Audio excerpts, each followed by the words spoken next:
welcome to Happy Times and Places, a positively inclined Doctor Who episode commentary podcast in which I, Toby Haydock, try to highlight my favourite things about an episode of Doctor Who and see if they are the same as my special guest's favourite things. And my special guest has nominated the story.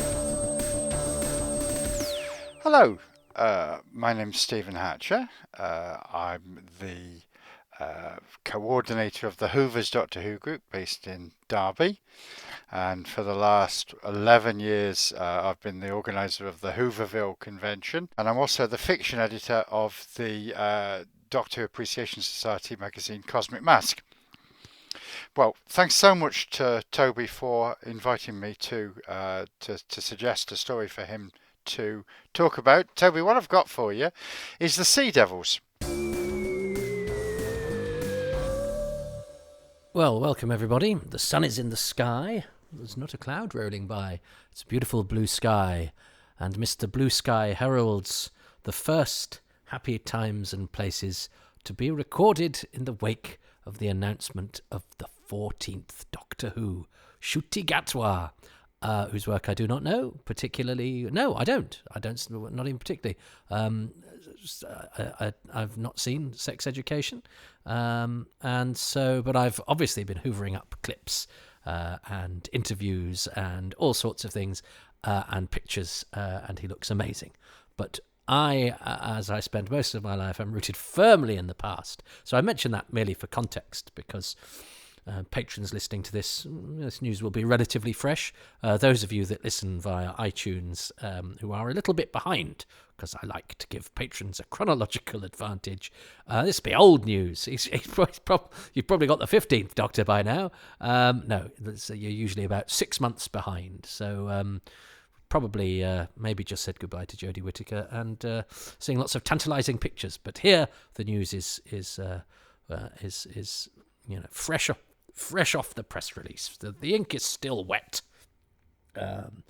Should anybody be using an old-fashioned means of disseminating information? However, the ink is well dried on anything that has been said about the Sea Devils. So let's see if I can find something new, or at least something similar to that found by Steve Hatcher, who you heard there, my guest who has chosen the Sea Devils to watch along with me. So before we start, I shall say, Alexa, Volume 3, because I don't want to wake up the entire house on this Sunday afternoon.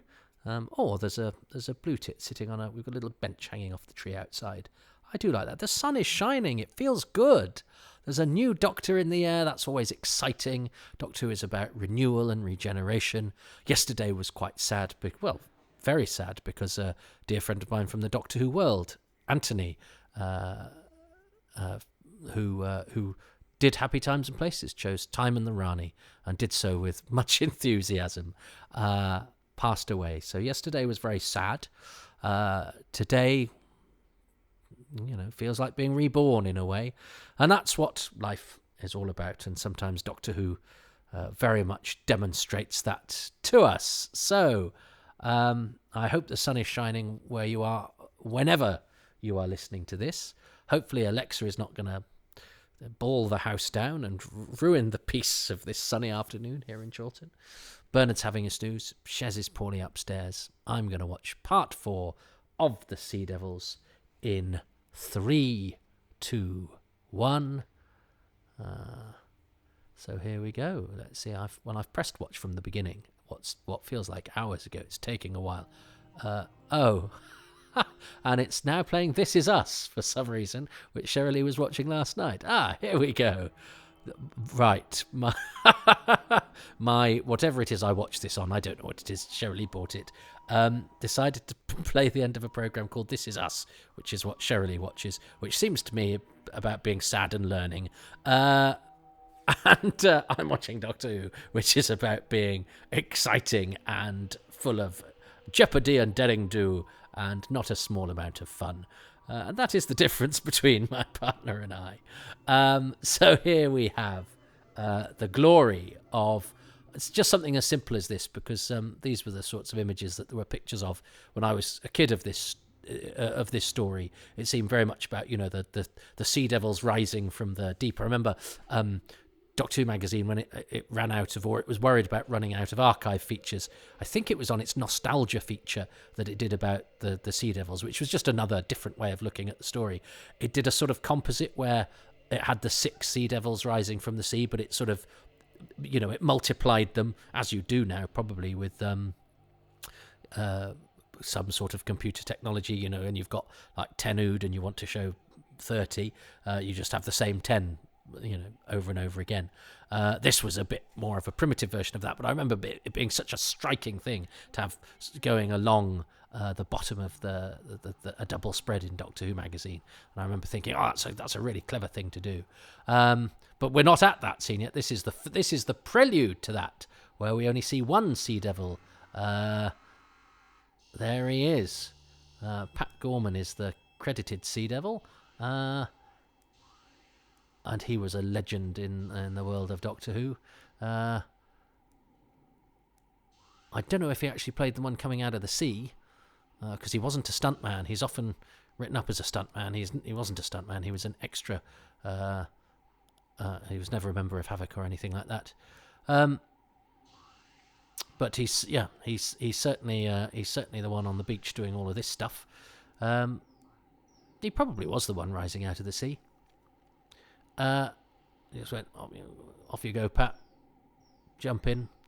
And I remember, it's funny, I got very cross with the sonic screwdriver in Latter Day Who when it could, mend barbed wire and teach you how to do the Macarena and speak Esperanto. Yet I've always quite liked it being Pertwee brandishing it with his leather gloves and blowing up mines or igniting marsh gas. I don't know, it just seemed a really Doctor Who-y thing to do. I always feel sorry for that dead seagull. I'm assuming that's some sort of set dressing. Has anyone ever come across a minefield on a beach?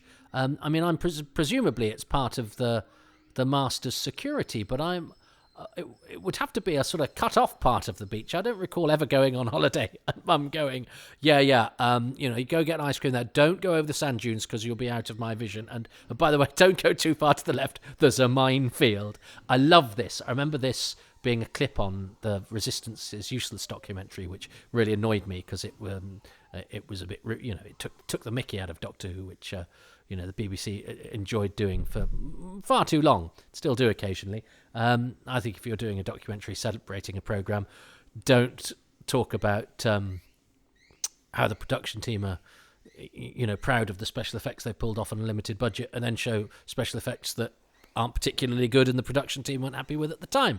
But that's just one of my hills that I'll die on. But I remember they had a few clips from the Sea Devils for some reason. Maybe it was because the Sea Devils was part of the repeat season that didn't get great viewing figures, maybe because it'd been preceded by a documentary that took the mickey. I don't know. Should we ask Gerald Ratner? But anyway, I get a bit serious, don't I? But I love the cry that the Sea Devil does, that sort of alien caterwaul that it has. And this is Colin Bell. Now, Colin Bell is a lovely, fresh-faced actor who again is one of those that pops up a bit later. He's in Invasion of the Dinosaurs, and like Christopher Ray, he pops in playing small parts for different directors, so you sort of think, I must have just been sort of part of the furniture. But his appearance in Invasion of the Dinosaurs, he sort of takes over a part halfway through. His part in this becomes slightly redundant because he's all geared up to go and make his escape, and he's in the sort of scuba gear, isn't he? There he is, Colin Bell. And actually doesn't make it to do that part of the story. So you sort of wonder what his character's sort of all about, but he gets to play cards next week. I love that melting of the door. The set does wobble. That's one of the few wobbly sets in Doctor Who. Set does wobble as the Sea Devil comes through, and I love all those close-ups of the sailors. I love the fact they've got those Sten guns, and that's all sort of adventure-y stuff for me that I loved. And the boldness of going for the close-up of the Sea Devil's eye. But I love that effect of the melting door. It's just polystyrene with acid poured on it, basically, isn't it? And yeah, Colin Bell as Chief Petty Officer Summers. Yeah, he turns up in Invasion of the Dinosaurs as Private Bryson, who takes over halfway through because there's a character called Private Ogden who you assume, I think, was supposed to be in the later episodes, but isn't, and so they have this Private Bryson instead, who then sort of takes over, and Private Ogden is played by George Bryson. So I think Colin Bell was called in at the last minute to play what would have been Private Ogden, so they named him Private Bryson to reflect the actor that was no longer available. But then there's a Corporal Bryson in there's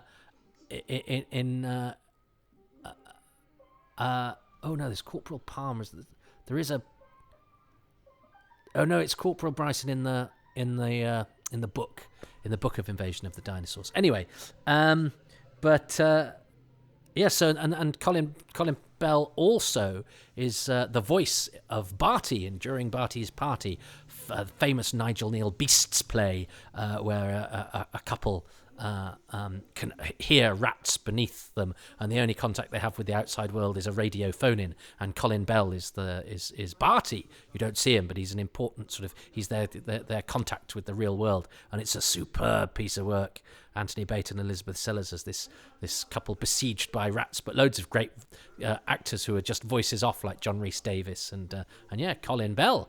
And Colin was sadly listed as deceased, passed away in Doctor Who magazine in the mid-90s, and I thought, oh gosh, that's very young and very sad. And Doctor Who magazine's always, very, very good at getting those obituaries correct and letting us know that some of our.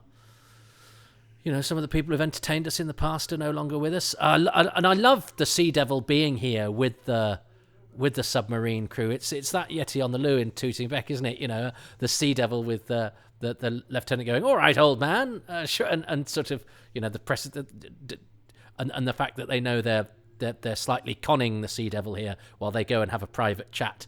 I love all that, and the fact that they're sort of very British officer types is to me even more of an amusing juxtaposition. Bit of Sumpter eye action going on there. And so yes, so poor old Colin Bell, who seemed very, very young, but I never was quite sure of the dates, because it said he'd been born. Whenever it said he'd been born, made me think that means he's 40 when he's in Doctor Who, and I'm not quite sure of that. But I found nothing to contradict that, but I'd had a little healthy scepticism. Anyway, the good news, everybody, and I suppose I should get in touch with the BBC people before any production notes are written for Invasion of the Dinosaurs or the Sea Devils. Colin Bell is still with us, and in fact, thanks to a Facebook friend of mine called Craig Brawley, who just dropped a line and said, "My mate works with a bloke who said he was in Doctor Who once," and I went, let's try it. Who's this? Colin Bell.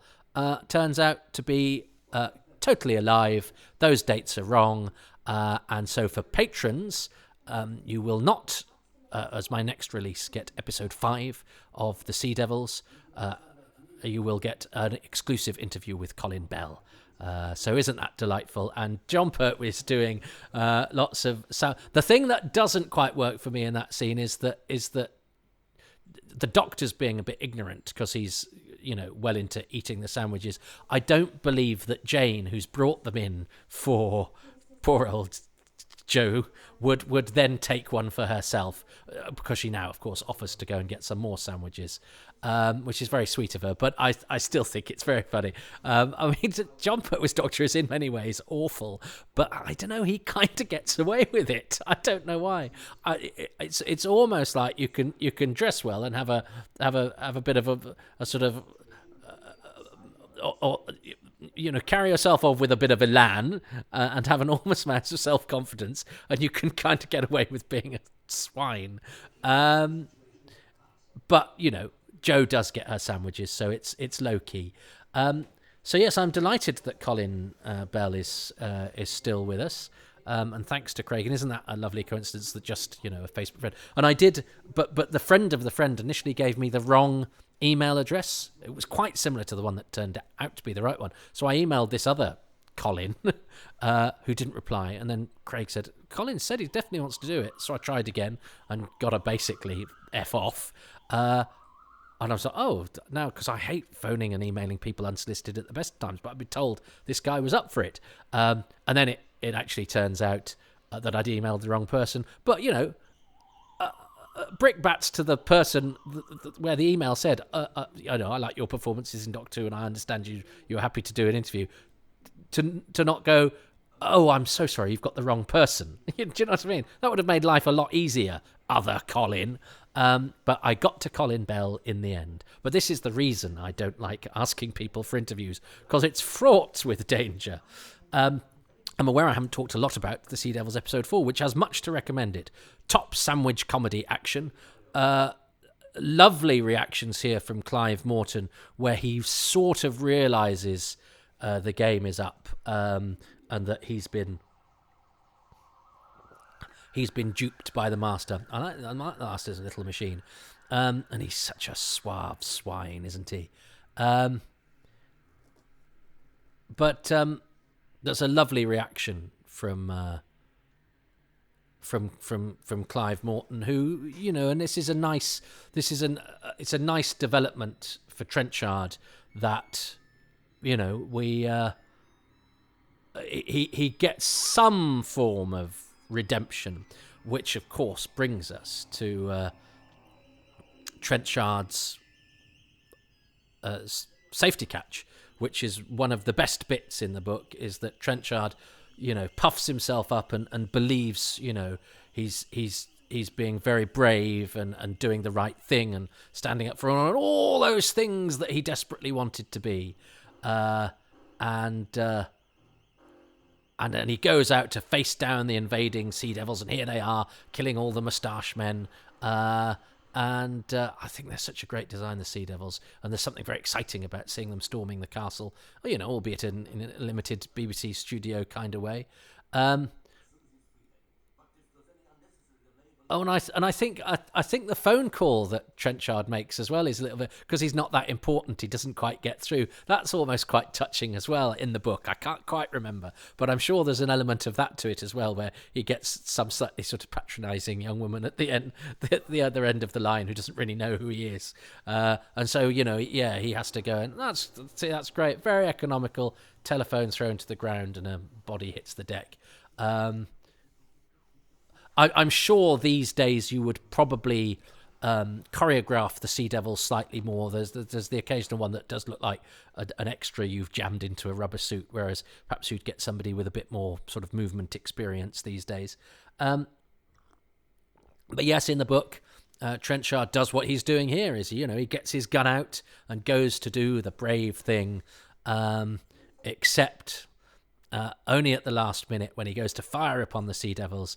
His last thought, it's such a bitterly brilliant bit in the book. So I remember it. I've read the book once, and I read it when I was about, 10. He remembers he's left the safety catch on. And then you'd think that was the end of it, but then when Captain Hart finds him dead, he rectifies that before anybody else notices, which is so beautiful. I love, that can only work in these sorts of circumstances, and I love it. So the village people are all getting killed here. The village sentinels. They killed most of that. So I'm assuming, because yes, Stanley McGee was a guard in Colony in Space who also got killed. So I'm assuming, so he goes to use the phone, but I shall attend to the security of my prisoner. I love that. The sort of dignity within that, and the way that he holds the gun like that. And I remember waiting for... I've been quite surprised when I watched this for the first time. I go, oh, the gun's firing. You go, oh, no, it's not. That's only in the book. But this is good in a different way. You only know that absence if you've read the book. There's nothing wrong with what happens here, which is actually brilliantly done. That's very sad. That's a great shot as well, that goes through the Sea Devils of him dead on the floor, and the Master not even sparing him a glance. Oh, for all his suaveness, he's a nasty piece of work, isn't he? Oh yes, and of course we've got the submarine in this episode, which the story had been, the Ministry of Defence were a little bit concerned that the submarine actually looked like the top secret plans for a submarine that they had, but it was only Russell Phillips's brilliant delving that went. But yeah, and actually, two guys turned up at the BBC and interrogated everybody because they put on a smaller propeller, because I think the propeller they were going to use looked a bit, that had come with the model or that they'd bought or whatever, looked a bit wrong. So Peter Day and Michael Bryant made a sort of educated guess as to what it might look like, and it was a little bit too educated for national security not to actually just double check they hadn't been up to no good. So brilliant article by Rosser, and I like the way that something that we knew as a couple of lines in Who Law, they got into a little bit of trouble for the submarine, is actually broken down and explained what happened, and that was in Doctor Who magazine not too long ago. Great stuff. What was so? Yes, they do at least sort of have a little look at the character of Trenchard on his death scene. It's not, it's not as sort of bittersweet a little moment like the accidental forgetting of removing the safety catch. But there's a nod to why Trenchard did what he did, and he was patriotic, and how patriotism can be used, as a tool against those. It can be used as a very powerful tool. As I say, I've got a bit older now, and can also see the positives that can be drawn from it. But I am drawn to the idea that something that is, seen as a great strength can be turned into a weapon against somebody. Like anything, if you're too zealous about anything, except Doctor Who, one cannot be too zealous about Doctor Who. I'm sure one can. Yeah, so this is the sort of thing that I suppose my grumpy Doctor Who fan I was quoting last episode would say, "Oh, advert for the Royal Navy." Well, no, I mean that's just I think that's just very much being at sea and emptying your glass at least half of it overboard, just so that you've got a half-empty glass. This all looks great, and it's really giddy as well. You can tell the camera's in the boat. They've made no attempt to steady the camera. I think you would now, but actually I quite like the fact that it shows it for what it is. It gives that real sense of just how rough this is. I remember going on a sort of pedalo thing with the kids in Italy, and they had got those sea brake things, and it was lovely. And we went, well, should we go a bit further out? And we went round those, and you realised, oh no, they're there for a reason. And suddenly it was, and we weren't that far out, but it was genuinely frightening, and it just goes to show how powerful the sea is. And I think that's and I remember when I was touring Marseille, my Doctor Who scarf, I went to Lytham St Anne's, was it? Somewhere like that. And I was on the coast, and it was quite a heady time for me, and I was going through some sort of personal turmoil and stuff, and I sat on the beach, and the sea was crashing in, and I could feel the elements. And I've never lived by the sea, and I found something about being exposed to that sheer raw power of nature really sort of quite profound and invigorating. And there is something about the power of nature that we underestimate at our peril, and that's what gives the sea, having the sea featured so heavily in a Doctor Who, I think is quite exciting, and especially as I say, that camera was bobbing about, and you can feel the coldness in the air because of the wind is blowing, and it's sort of stark, and it's you can feel the elements. I love all of that. I think that gives it this story a real. You can smell the salt air, and the fact that the Doctor's there, and this is a genuine piece of equipment, and the fact that it's a sequence on film makes it feel just that little bit more real, and the fact that all of these guys are the real deal. This is your actual Navy, and I love all of that, and I like the idea that.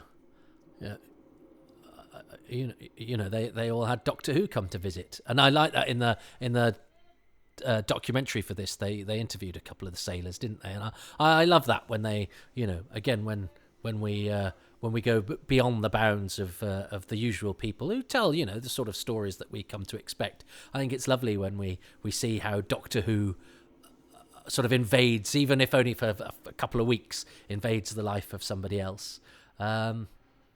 I'm really feeling this has always been a fine story for me. Fine story. Yes, Sea Devils. It's fine. It's not a season 7. You know, they're the top rank of the Pertwee. I'm thoroughly enjoying this.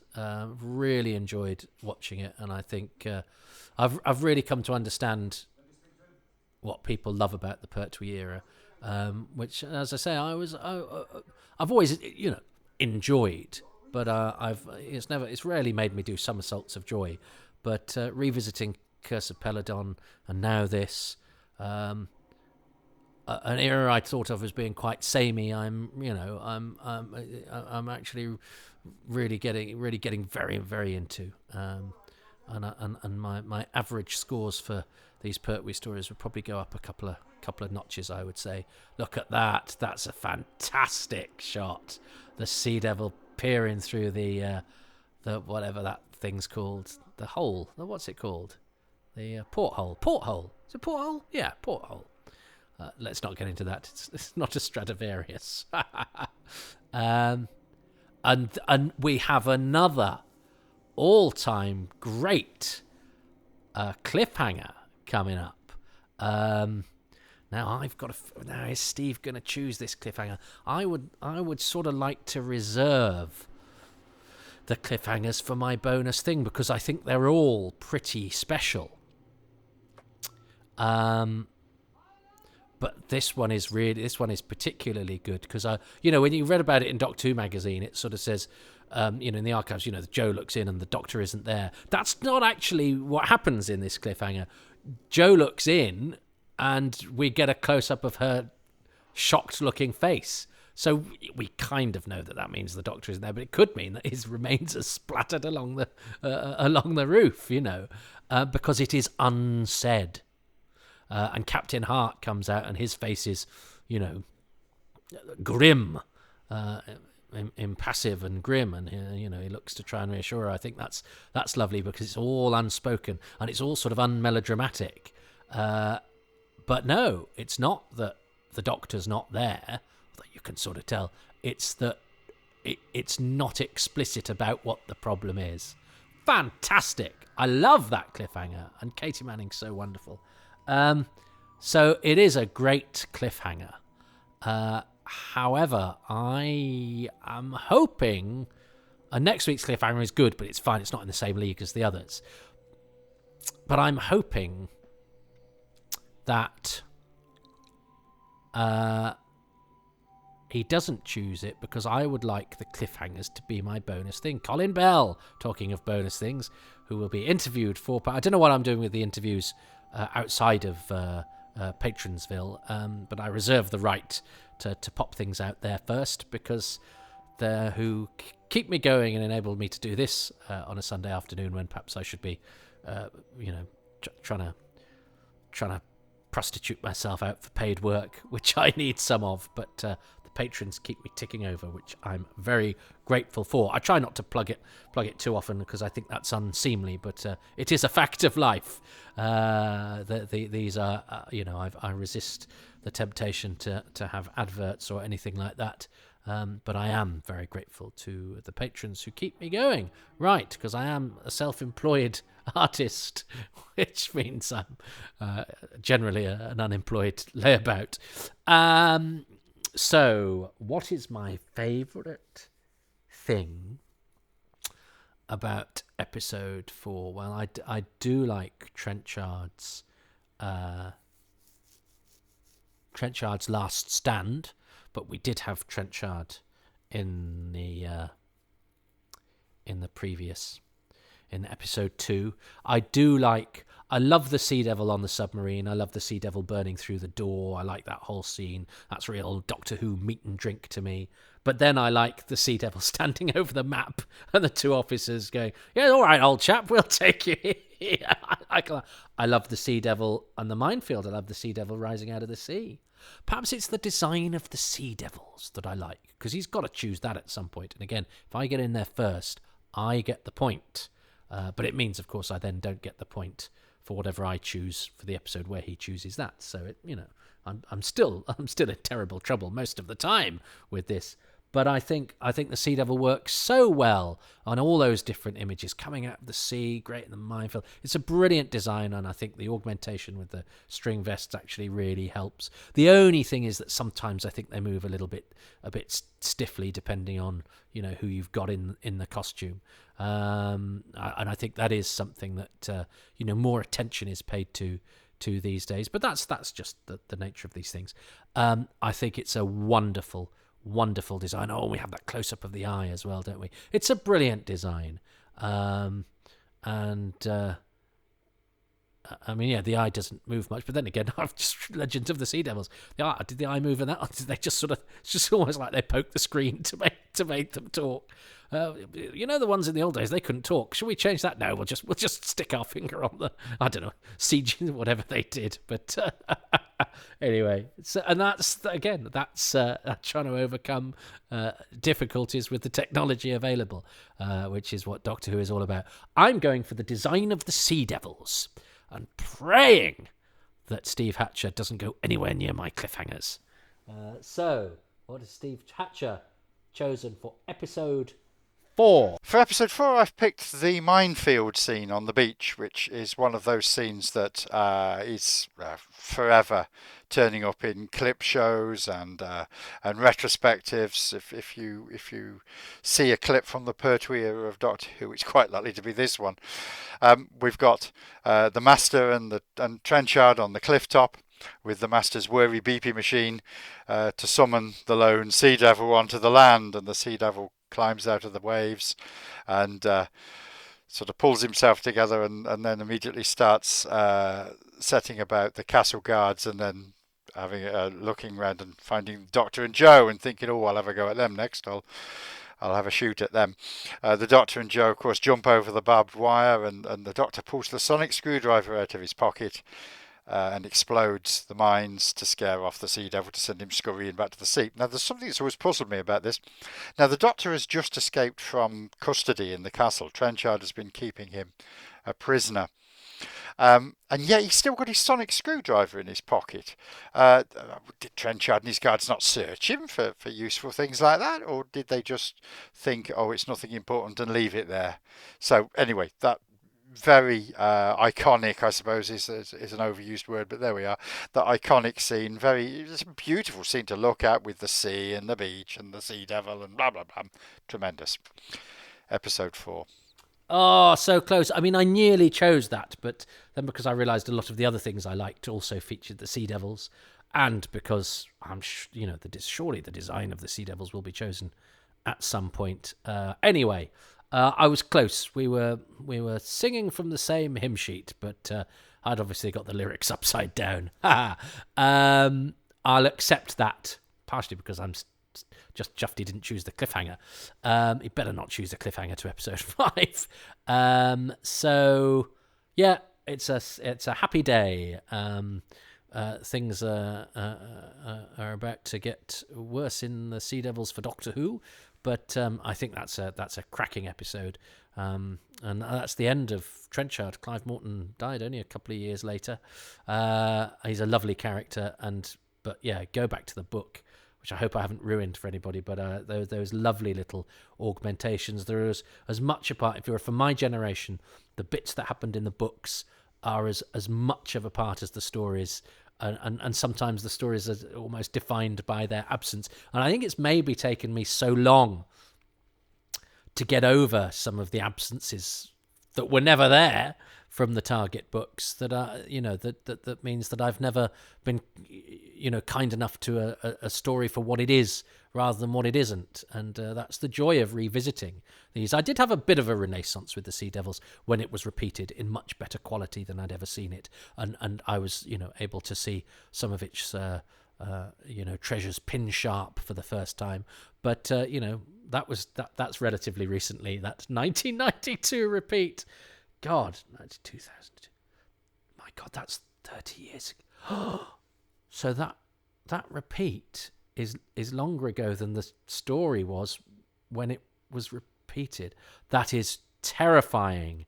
So my goodness. In fact, that repeat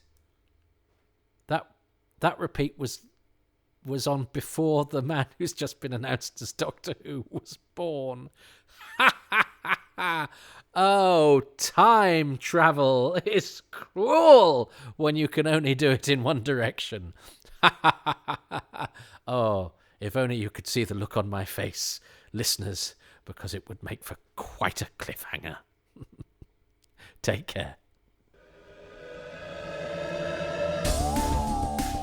Oh, look, I'm so grateful to you for listening to Happy Times and Places, which is presented by me, Toby Haydock. And my special guest this time around is Steve Hatcher, who can be found on Twitter at StephenPH_Hatcher. I'm grateful to him and to the many patrons who make these podcasts possible, and they include Chris Phone, Matt Dale, Rob Dawson, Chris Davies, Hugh Davies, Robert Davies, Shanty Day, Ian Dean, Tim Dickinson, Drew, Paul Sykes, Andrew East, Andrew Egan, Mark Findlay-Smith, Paul Gibbons, David Gillespie, Charles Gears, Lisa Gledhill, Robin Groen, Paul J. Guest, Thomas Gerrier, Hammer House of Podcast, Susan Harrison, Steve Hatcher, oh yes, Steve, Duncan Harvey, Ronald Hayden, Paul Hayes, Legion Henderson, Stephen Hill, Simon Hodges, Sam Hollingsworth, Matthew Hooliston, Darren Howard, Paul Ingerson, Robert Jewell, Andy John, Jessica Jones, and Christopher Joyce. The music is by Dave Gates, the artwork by Dylan Patterson. You want to be on that list of sexy people? You just have to become a patron at patreon.com/Toby Haydock. Tiers start from as little as £3 a month. You get a 10% discount if you commit to a year, but that's taken all in one go and then you forget about it. And there are all sorts of goodies, advanced material, bonus releases, exclusives, special access, all sorts of things. I don't like the sound of special access, actually, now I've said it out loud. I mean, you can type me a couple of things. That's as much access as is permitted. But look, if you can't do the monthly thing, and I totally understand that times are really tough, and I'm just very grateful to you all for listening, and I hope if times are tough, this is helping to divert you from that fact. But look, if I don't know, you get a windfall, or I say something that you particularly enjoy, you can go over to kofi.com/Toby Haydock and pop in whatever you like there, really. But what costs you nothing is to go to iTunes or wherever you get your podcasts from and to give these 5 stars. That really helps to separate us from the crowd, and perhaps a couple of lines of review saying what you like about this. If you don't like anything, if you don't like anything and you're still listening now, you're a glutton for punishment and it's your fault.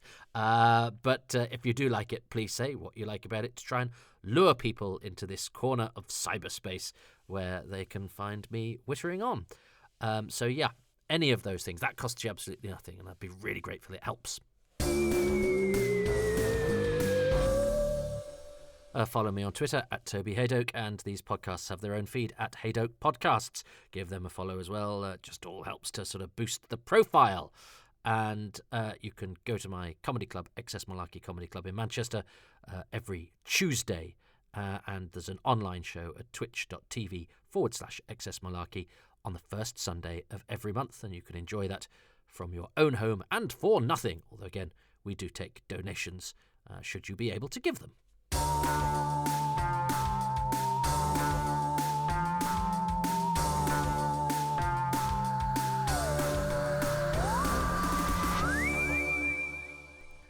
So this morning, as I record this, the top and tail, not the actual episode commentary, which I recorded the day of the new Doctor announcement, but I've been responding to that this morning on BBC Breakfast, and I patted myself on the back because they asked me to dress up.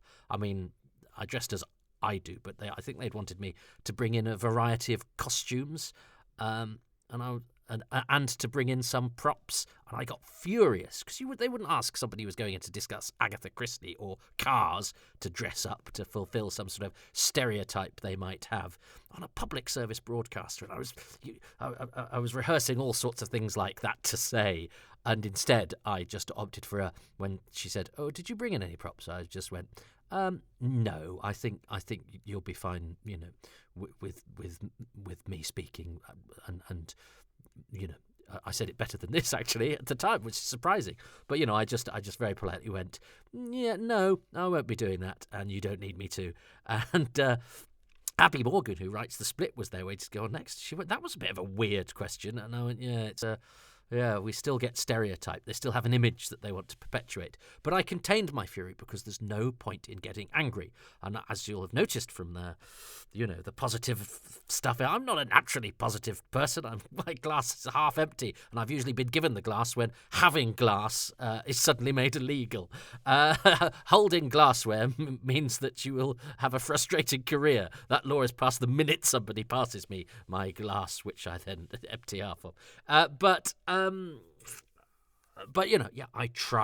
try with the positive thing, and I know there's nothing to be gained by fury, which is why I don't engage in Twitter spats and Facebook, and I ignore those comments. And there are a couple on Twitter where people at you in as well to start trying to cause an argument that you're going, hang on, why have you done this on my feed? You don't even follow me, and you've suddenly atted somebody else to have a conversation that's absolutely nothing to do with me or not based on anything I've said, and I pride myself because you wanna write it, you wanna respond. I go, no, it's fine, just keep calm and pride yourself that you don't get involved.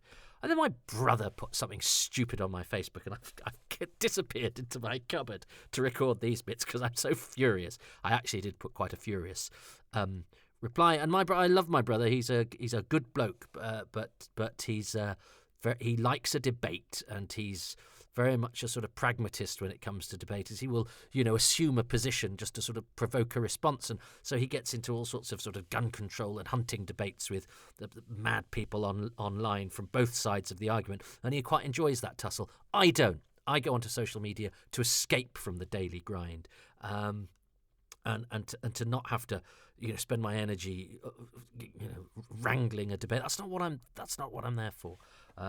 So I gave him. I didn't give him short shrift. I gave him quite long shrift, but there was some swearing involved, and it's made me cross.